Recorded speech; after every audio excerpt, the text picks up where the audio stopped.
hay otros hermanos que escuchan en español los mensajes y por ello es que grabamos.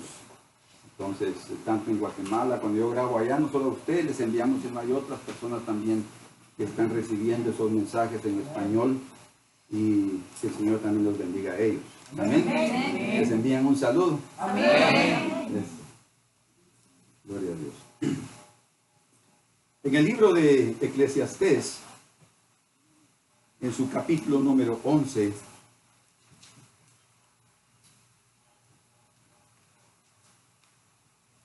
queremos entender un poco mejor estos dos versículos que el sabio Salomón nos dejó aquí. Eclesiastés 11.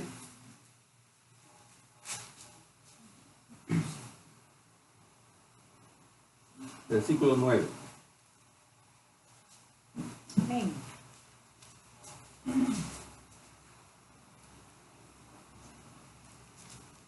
Gente joven, la juventud es hermosa. Dicen amén. Amén. Y ahora van a ver ustedes qué tipo de joven está hablando aquí. Disfruten de cada momento de ella. Hagan todo lo que quieran hacer. No se pierdan nada. Pero recuerden que tendrán que rendirle cuentas a Dios de cada cosa que hagan. Así que dejen de preocuparse y mantengan un cuerpo sano. Pero tengan presente que la juventud con toda la vida por delante no tiene sentido. No dejes, 12, que la emoción de la juventud te lleve a olvidarte de tu Creador. Hónralo mientras seas joven, antes de que te pongas viejo y digas la vida ya no es agradable. Amén. Amén. ¿Cuántos años creían ustedes que se refiere a este joven de aquí?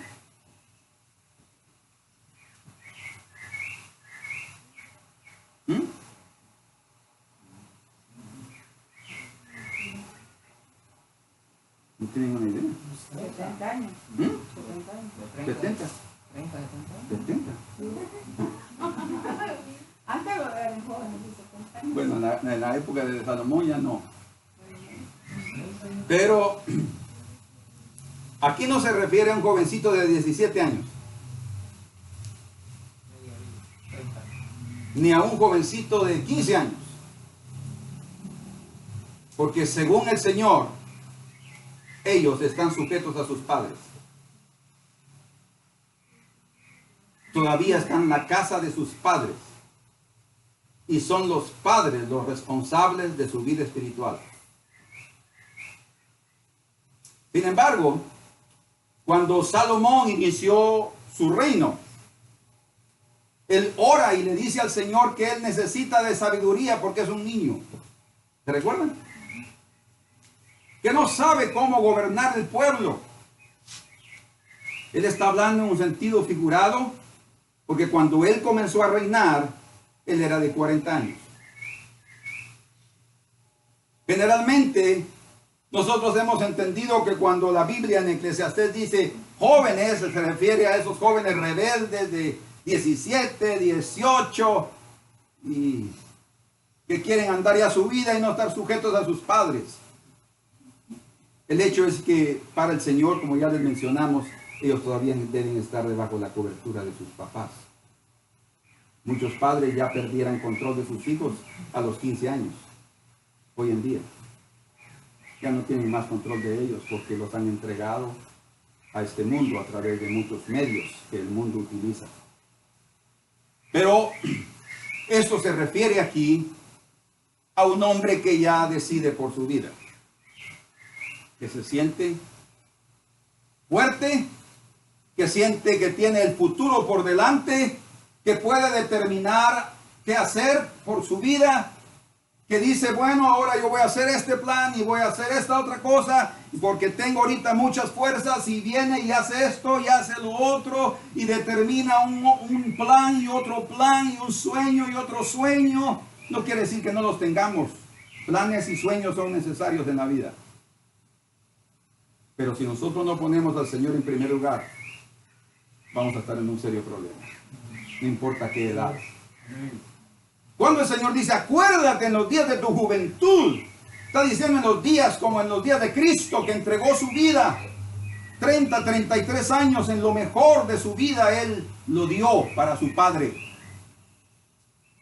Generalmente son los hijos que ya están crecidos y que tienen su propia familia, que ya hacen lo que de ellos deciden y Dios para con ellos y lo consultan. A esa juventud que el Señor se refiere aquí. Acuérdate en los días de tu juventud, para que cuando llegues a viejo no digas, ay, ay, ay, se me fue la vida. Hermanos, quiero hablarles de un hombre que es el escritor del Evangelio de Marcos. Él es llamado un joven en la Escritura. Es más, él mismo se refiere así como un joven en el libro de Marcos. Primero, tenemos que entender que este hombre, Marcos, fue el primer evangelista a escribir los evangelios. El primer evangelio sinóptico, o sea, de los Mateo, Marcos y Lucas, el primer evangelio escrito fue el de Marcos. Los otros tuvieron su base en el evangelio de Marcos.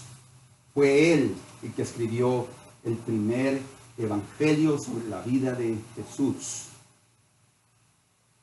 Su vida fue muy impactada.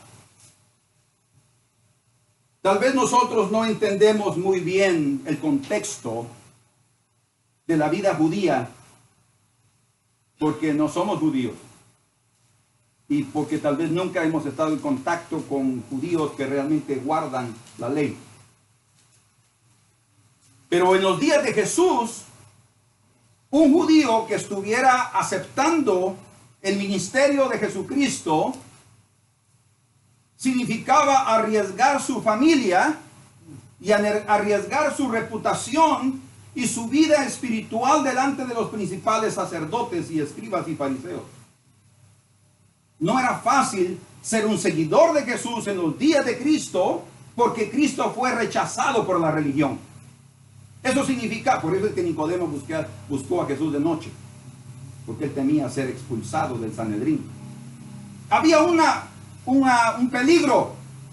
Cuando ustedes ven los primeros viajes, primero, segundo, principalmente el primero del apóstol Pablo y Bernabé, vemos que los que más se opusieron al evangelio fueron judíos. Los que más estaban en contra y los que perseguían a Pablo y a Bernabé eran judíos, oponiéndose al evangelio. ¿Por qué? Porque ellos no estaban dispuestos a aceptar que ellos fueran solamente religiosos y pecadores entre los gentiles.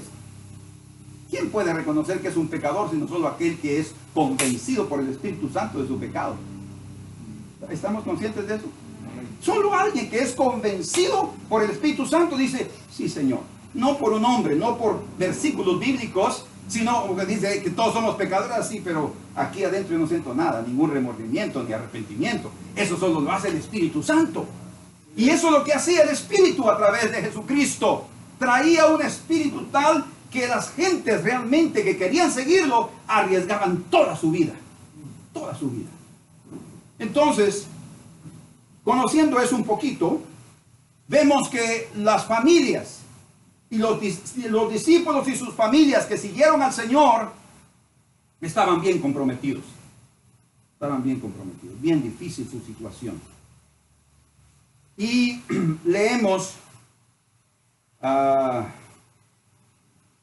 aquí la escritura vamos a Lucas 22. ¿Se acuerdan ustedes dónde hicieron la última cena?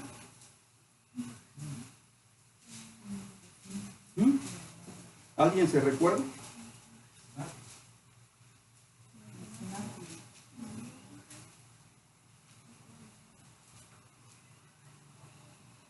Verso 7 dice, llegó la fiesta de la Pascua, los panes sin levadura, para que se tenía que sacrificar el cordero de la Pascua, y Jesús mandó que Pedro y Juan se adelantaran y les dijo, vayan y preparen la cena de la Pascua para que podamos comerla juntos.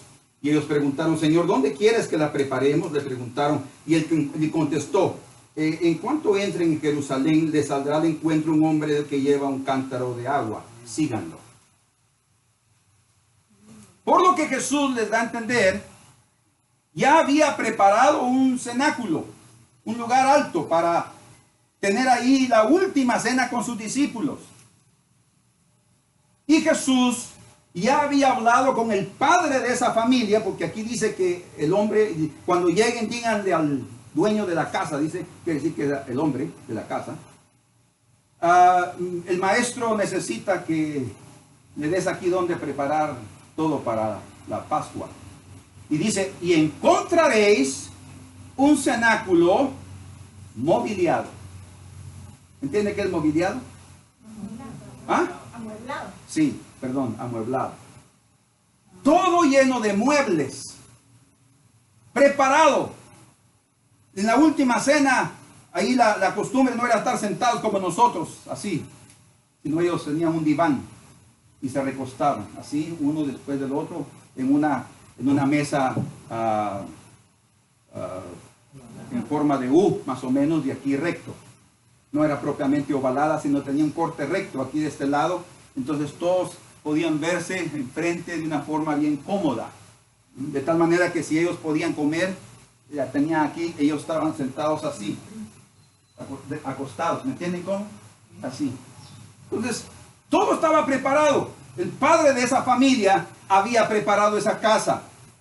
Pero, como Jesús ya sabía que había un traidor, él no dijo nada dónde iba a ser. ¿Por qué?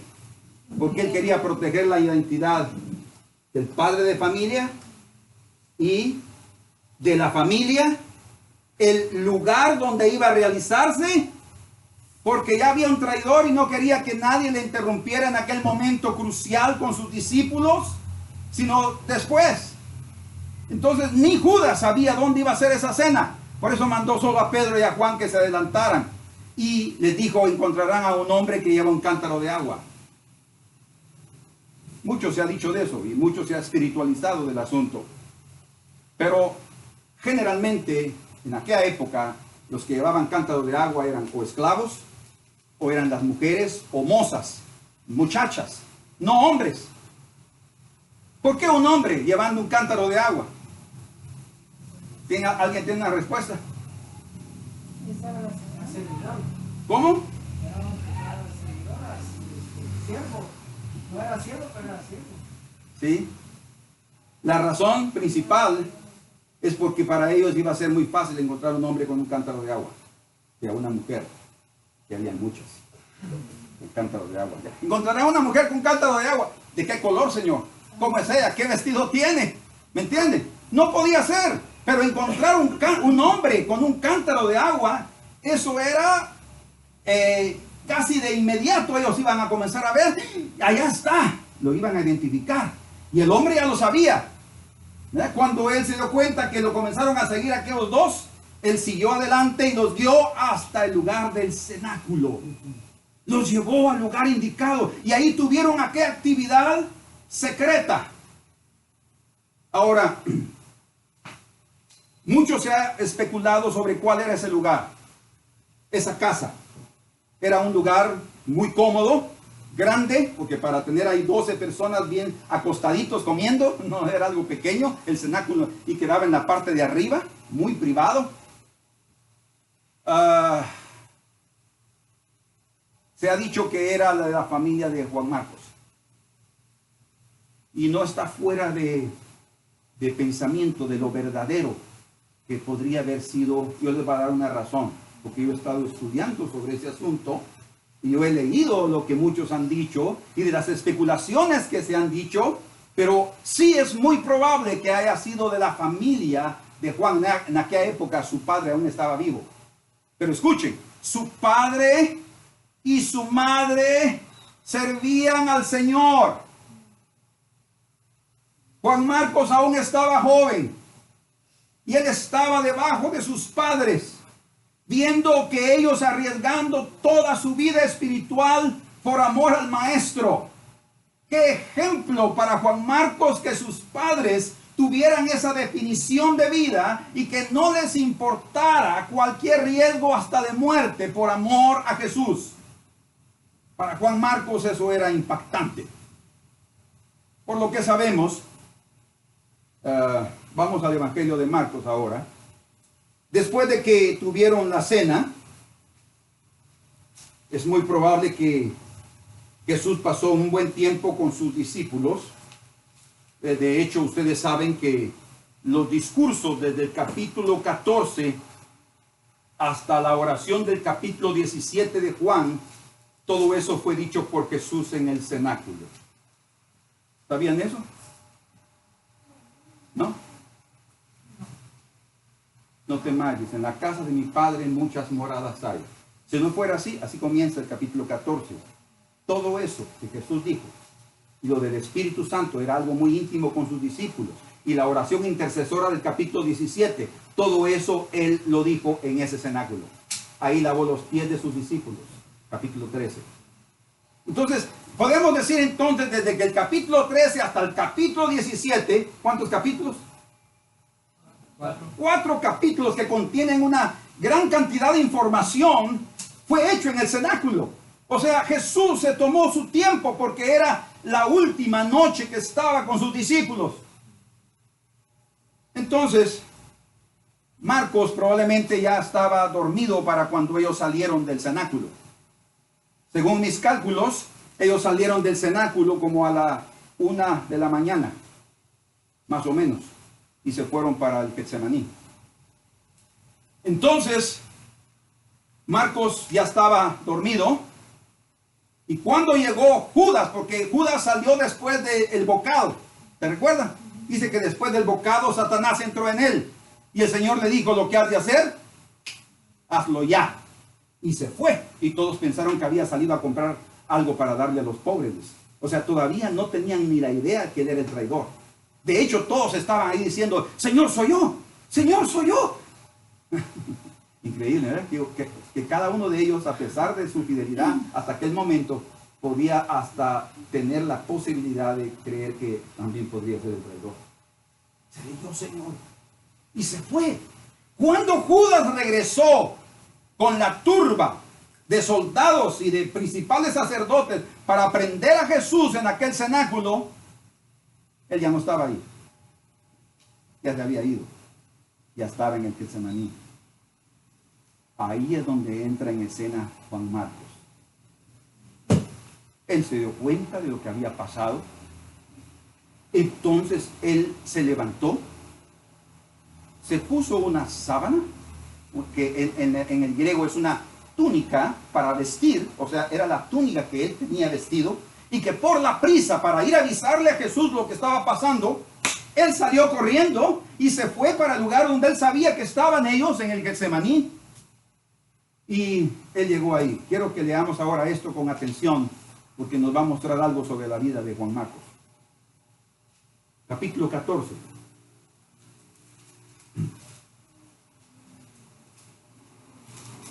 Leamos desde el verso 46. ¿Están conmigo? No, Marcos. Yo dije Lucas. No, Marcos 14. 46. Entonces los otros agarraron a Jesús y lo arrestaron.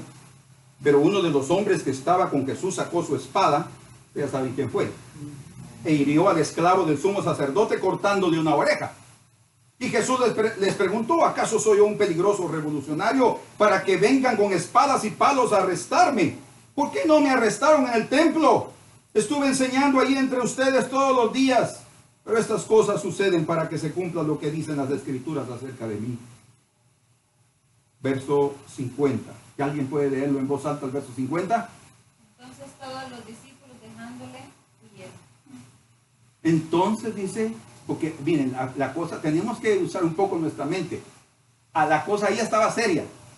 Ya estaban con palos, con espadas, había un parte de soldados allí, estaban prendiendo al Señor. Judas ya había dicho quién era, y ya Pedro había hecho aquel corte de oreja, y la cosa se puso seria y se dejaron ir sobre Pedro los soldados y salieron huyendo, dejando solo a Jesús. fueron huyendo. ¿Cuántos de nosotros hubiéramos hecho lo mismo? ¿Qué creen ustedes que nosotros hubiéramos hecho? ¿Nos hubiéramos quedado con Jesús ahí cubriéndole la espalda? Yo estoy aquí contigo, Señor, como Pedro dijo. ¿No es cierto? Estoy dispuesto a ir contigo hasta la muerte. Ay, Pedro, le dijo el Señor, esta noche me negarás que me conoces. Cuando cante 3 veces, tú ya me has negado 3 veces también. Todos se fueron, pero ahora un joven se quedó ahí. Lean conmigo aquí. Versos 51 y 52. ¿Alguien puede leerlo?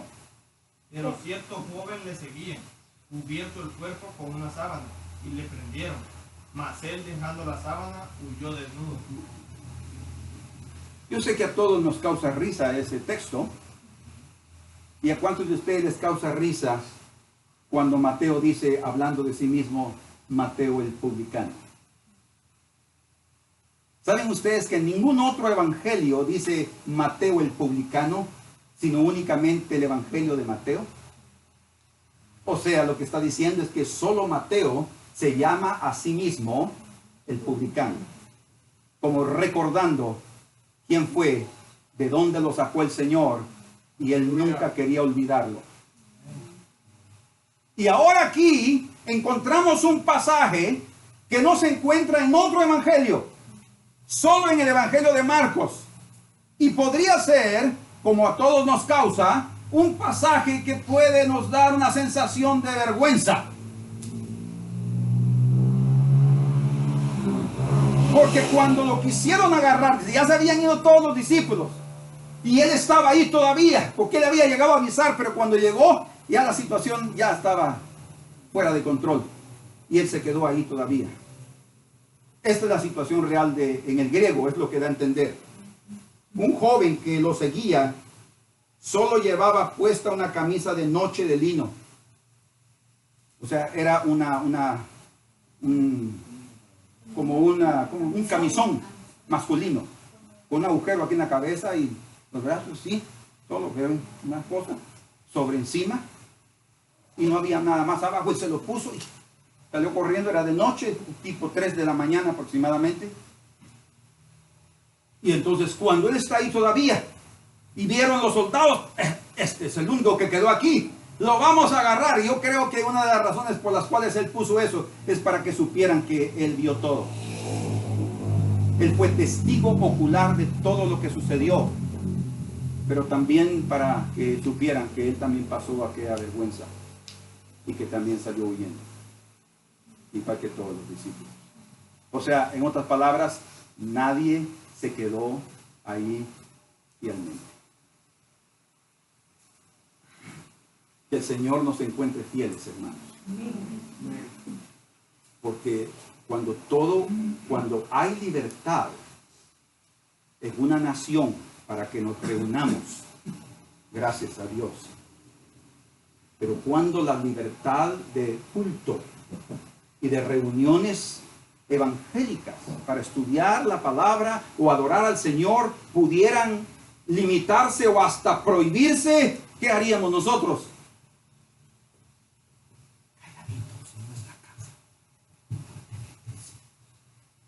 ¿O estaríamos dispuestos a arriesgar nuestra vida para que todos supieran que somos discípulos del Señor Jesús? Les dejo esa inquietud en sus corazones, porque eso solo va a depender de cuál será nuestro estado espiritual en aquel momento, para reaccionar, sea para bien o para nuestra propia vergüenza. Porque solo ahí sabremos qué es lo que hay en nuestros corazones. Yo estoy seguro que para Juan Marcos esto no es ningún motivo, no fue ningún motivo de orgullo, de dignidad. Para él fue algo que lo dejó marcado en su vida. Sin embargo, él también fue un ejemplo de lo que pasa con aquellos que abandonan al Señor. Sus vestiduras son quitadas. Solo cuando estamos con el Señor tendremos vestiduras. Amén. Porque son las vestiduras de justicia que Él nos ha dado. para tenerlas siempre y que el enemigo no pueda quitárnoslas. Y hermanos, algo que el enemigo puede usar es ese miedo que nosotros podemos tener a ser reconocidos como discípulos del Señor. Juan Marcos tuvo un ejemplo muy fuerte con su familia. Su padre y su madre, tal vez después ya no estaba vivo su padre, pero para él fue determinante el ejemplo de sus progenitores. Él siguió adelante en su camino. Él fue uno de esos jóvenes que tomó a Dios en cuenta en su juventud. Y él no se detuvo. Él siguió adelante creciendo en el camino del Señor.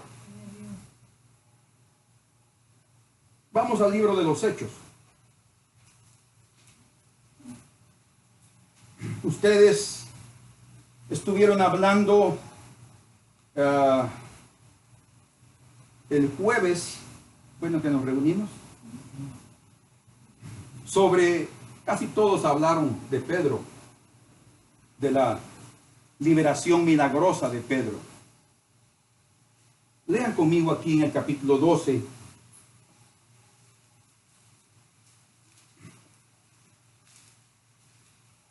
Y el versículo 12.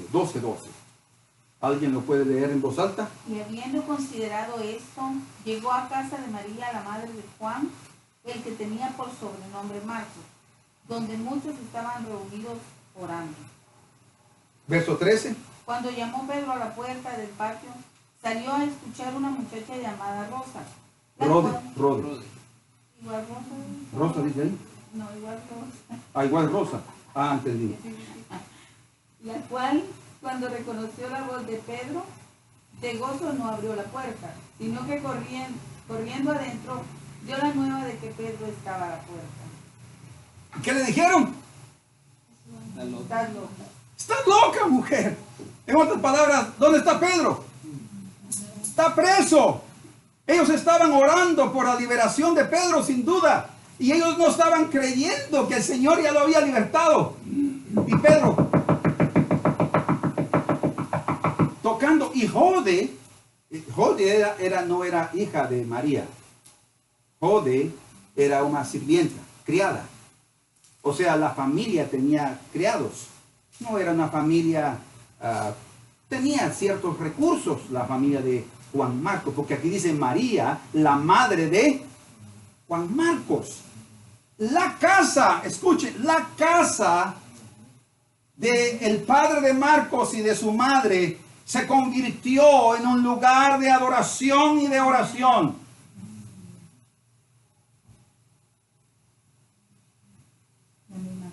¿Cuántos de ustedes no estarían dispuestos a convertir su casa en un lugar de oración y de adoración? Hermanos, qué importante es eso, ¿saben? Porque es una evidencia de la entrega que había en el corazón de esa familia. Ahora, ¿ustedes ya pensaron por qué Pedro se fue para allá? Después de esa experiencia tan milagrosa de ser libertado de la cárcel. Él sabía que estaban orando por él. Y él fue a aquel lugar, después de que se dio cuenta que no era una visión, dice, y que el ángel lo dejó solito, él se fue. Ya sabía dónde quedaba la casa, y allí estaban orando, por eso es que no le abrían luego.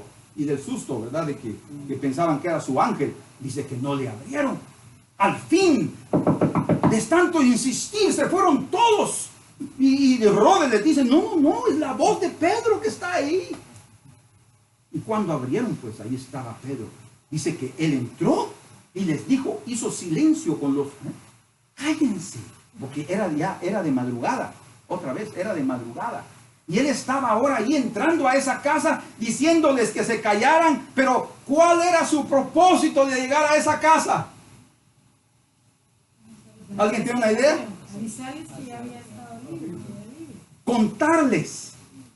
No solo que estaba libre, sino contarles el milagro que el Señor había hecho en su vida. ¿Para qué? Dice, vayan y cuéntenle a Santiago y a los hermanos lo que el Señor ha hecho. Hermanos, esa casa se convirtió en un centro de fortalecimiento de los corazones de los cristianos. Ojalá nosotros también seamos una casa así, donde nos encontremos. Que nuestra casa se convierta en un centro en el cual el Señor se manifiesta. Sí, Señor.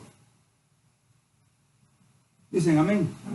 Ahora lo que a mí me llama la atención es que nuevamente aquí dice, la casa de María, la madre de Juan, que tenía por sobrenombre Marcos.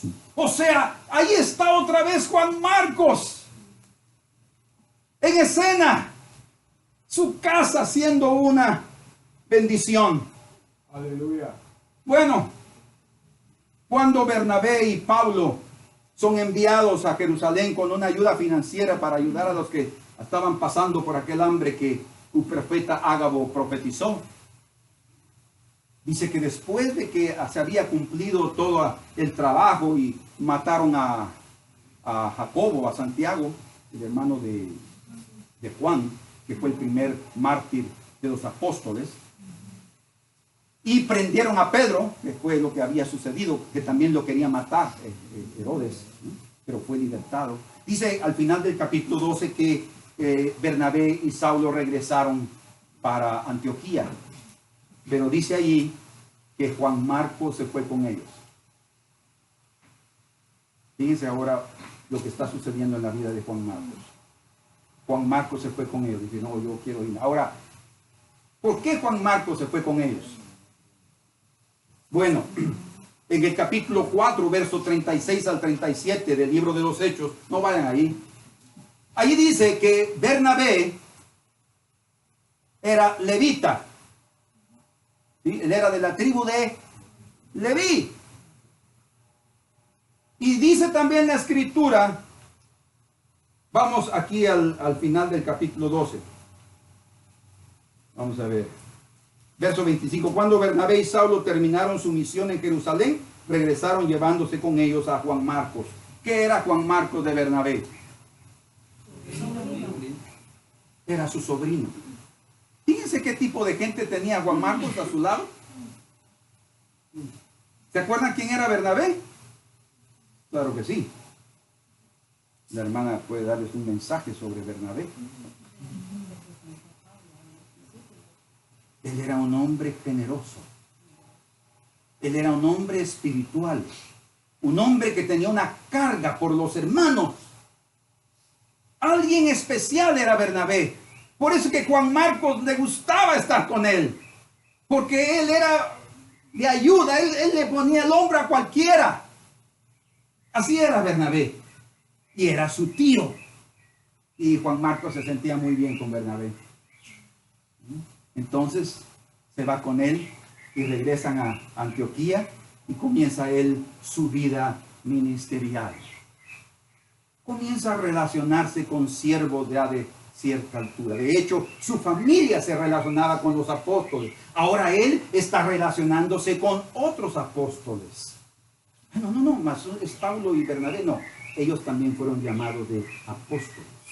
¿Sabían eso? Lo vamos a estudiar ahora en este versículo. Ellos también, Lucas los llamó apóstoles. Bernabé y Saulo, obviamente Saulo, apóstol de los gentiles, pero Bernabé también fue llamado apóstol. Entonces él estaba ahí entre ellos. Y dice que en el primer viaje misionero, él se fue con ellos. Y ustedes saben la experiencia de Juan Marcos. Cuando estaban allá, ya habían llegado, pasado por Chipre y subieron para el territorio, pasaron el mar Mediterráneo navegando y subieron por un río hasta llegar a Perge. Después de eso ya iban para Panfilia y dice ahí que Marcos ya no quiso más seguir con ellos y se regresó para Jerusalén. Ustedes saben que ese hecho enojó a Saulo. Él dijo, no me gustó. Sin embargo, el escritor de Lucas, o el escritor de Hechos, Lucas, no nos dice por qué razón él los abandonó. Entraríamos a especulaciones para saber por qué razón hizo eso. Pero yo creo que él tuvo sus razones. Y algunas de ellas se las doy a conocer en este próximo versículo. Es muy probable que Juan Marcos vio algunas cosas que no quería más presenciar. Pero él sí era un ayudante de ellos, un cooperete, dice en el griego. O sea, él no estaba ahí simplemente para llevarles la maleta. a Pablo, a Bernabé y a Pablo. Él estaba ahí para ser testigo ocular de los acontecimientos que habían sucedido en Jerusalén en los días de Jesús. Él era otro que cuando Pablo hablaba, y aquí tenemos a Juan Marcos, y el joven también tenía sus participaciones para poder hablar de lo que él había visto y le había conocido y cómo su familia se había involucrado en el ministerio de Jesús. Y él también hasta en aquella época estaba involucrado en ese ministerio.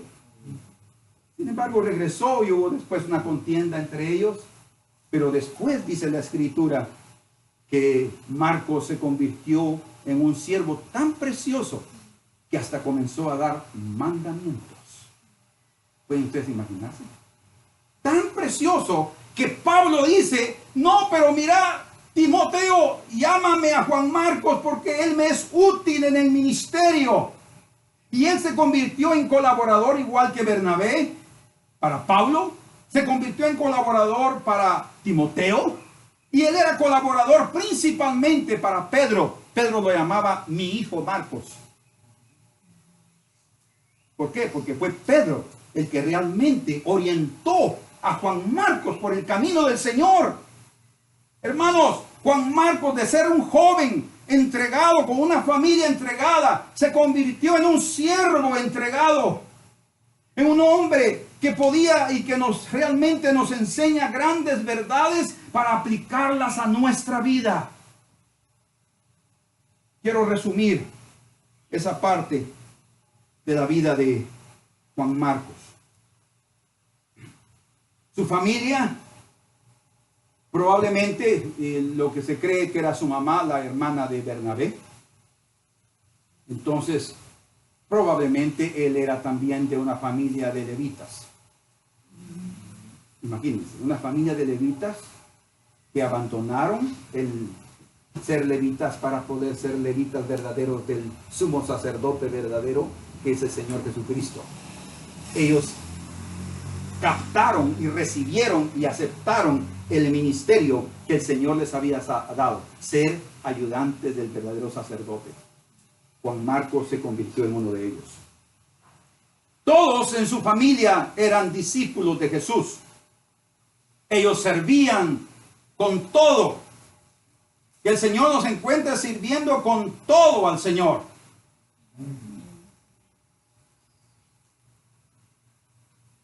Una de las cosas que han dicho que yo estoy en contra es de los diezmos. ¿Habían oído eso?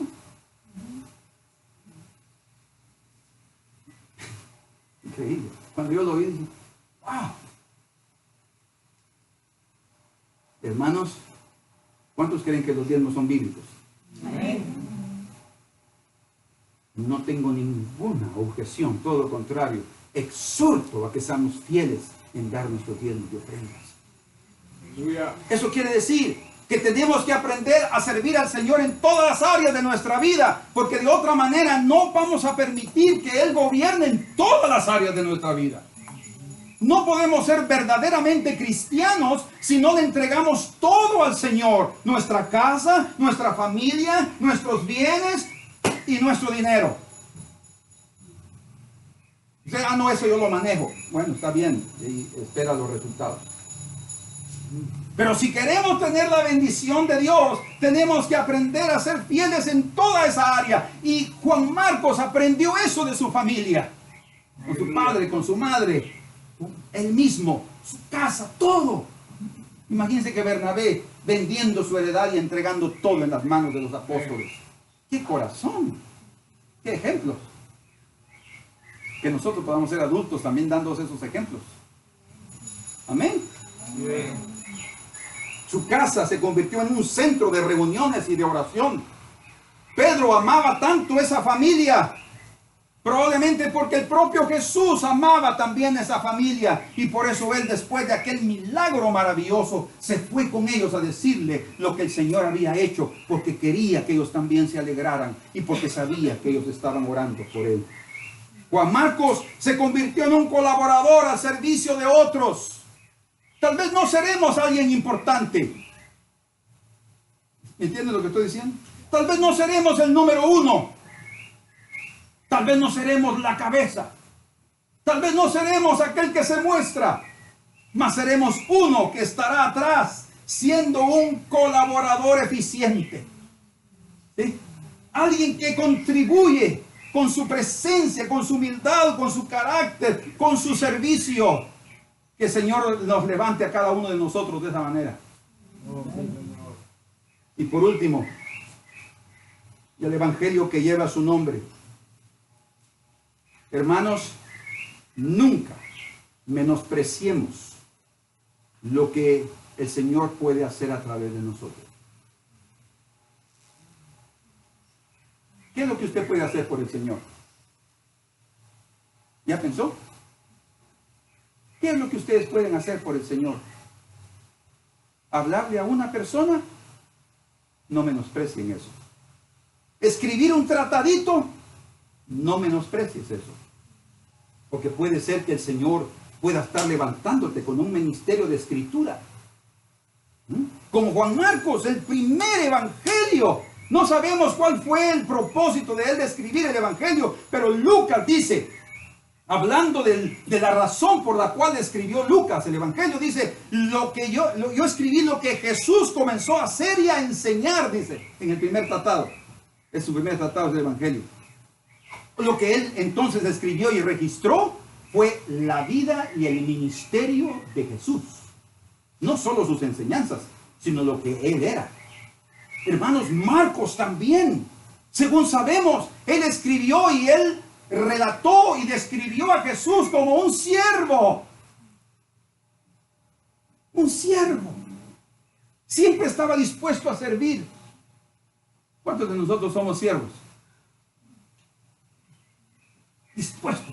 ¿Hay alguna cosita ahí? Ahí está para servir. ¿Necesitan ayuda? Ahí voy yo. Pero no porque, ay, yo necesito ser siervo. No, es algo que está surgiendo. Es un don de Dios. Pero si no lo tienes, pídelo, porque es uno de los mejores dones. Servir a los otros. Tú no sabes si en ese servicio el Señor te va a levantar para que tú seas una gran bendición. Así fue Juan Marcos. Él no menospreció lo que el Señor podía hacer a través de él, aunque pareciera poco o tal vez insignificante. ¿Qué es lo que tú estás haciendo hoy? Ay, hermano, es insignificante. No lo veamos de esa manera. Nunca lo que tú haces por el Señor, Dios puede multiplicarlo. Tal vez ustedes dirán, pero es que yo estoy limitado, pastor, no sé ni hablar. Eso no es ningún problema para el Señor. El Señor le dijo a Moisés, ¿quién le dio la lengua pues a los hombres? ¿Y quién puede curar al mudo para que él hable? ¿Acaso hay para Dios una cosa difícil? No lo hay. Dios puede hacer de cada uno de nosotros siervos útiles en el ministerio. Amén. Amén. Amén. Qué precioso el testimonio de Pablo. Hay varios versículos que él dice, no, es que él es una bendición. Y ahora sí, tráiganlo porque yo lo necesito, un hombre como él. Primera de Corintios, vamos a leer nuestro último versículo, capítulo 15.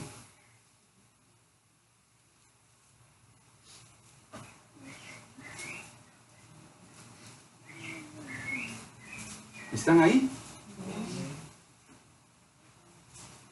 Dice, por lo tanto, mis amados hermanos, permanezcan fuertes y constantes. Aleluya. Trabajen siempre para el Señor con... Estoy leyendo en Primera de Corintios, capítulo 15, verso 58. ¿No dije el versículo? Oh, de veras. El último versículo. Al último versículo dije. Perdónenme, vamos a leer todos el verso 58. Ahora lo van a leer ustedes todos como iglesia. Ya están ahí sin duda. ¿No? Vamos, pues encuéntrenlo. Espera un momentito. Hay alguien atrasado ahí. ¿Estamos? Verso 58, todos en coro.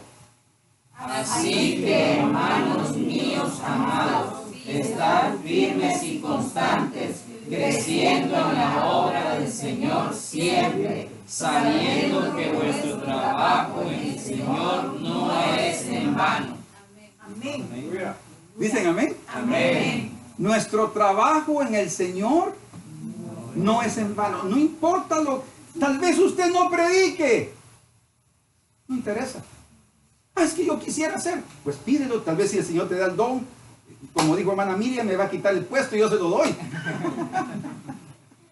Sería maravilloso que alguien levantara a otros y comenzaran a estar encargados de obras. Eso sería lindo. Yo no estoy cuidando ser el único aquí, no, que muchos se levanten y que tengan la oportunidad de comunicar el Evangelio. Pero si no teníamos esa capacidad, porque no a todos es el llamamiento para ser siervos, ¿eh? Porque hay unos que entran por diferentes razones.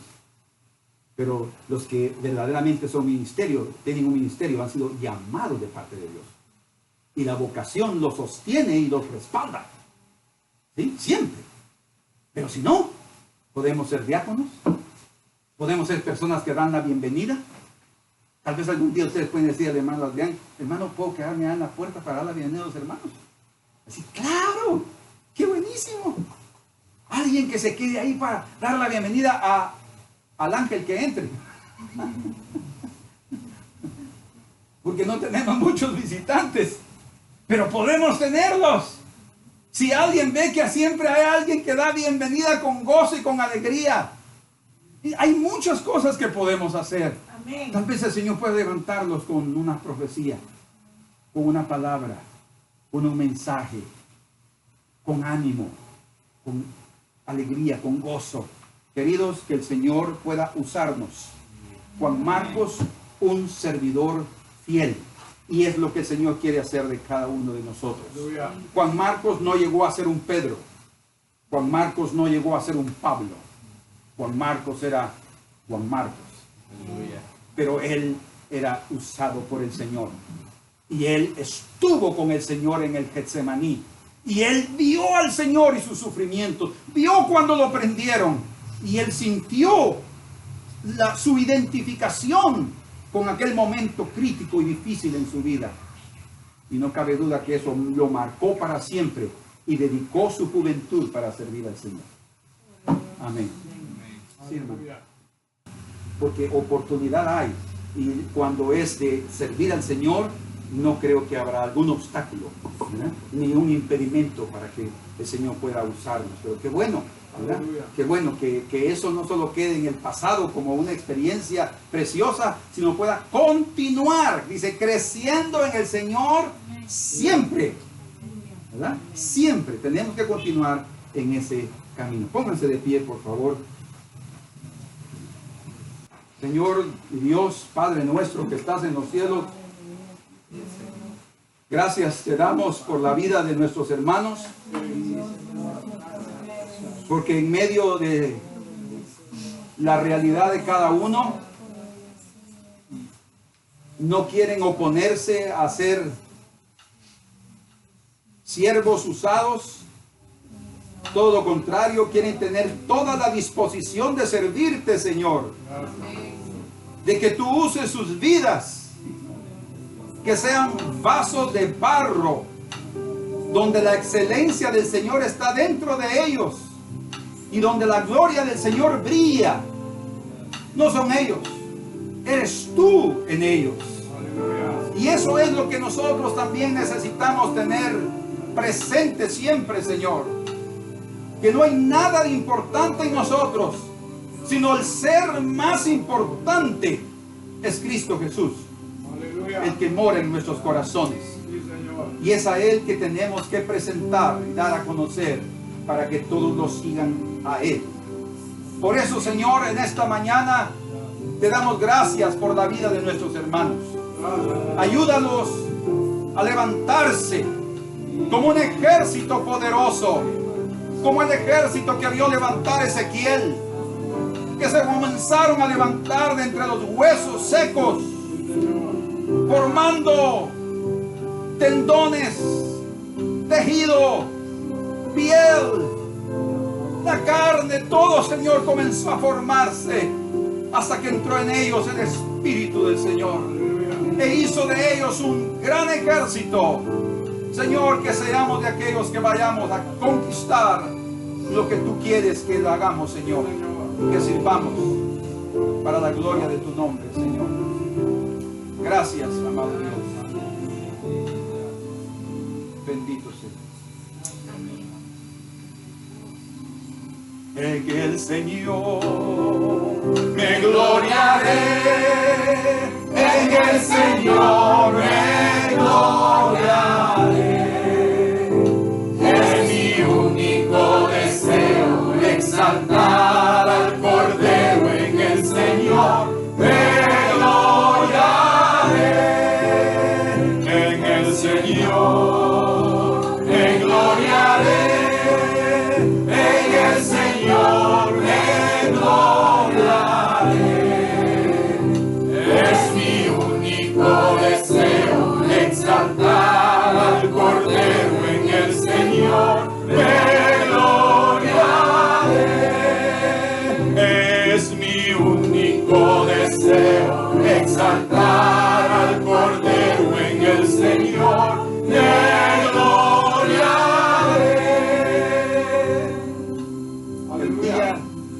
Juan Marcos decidió seguir a Bernabé y a Pablo.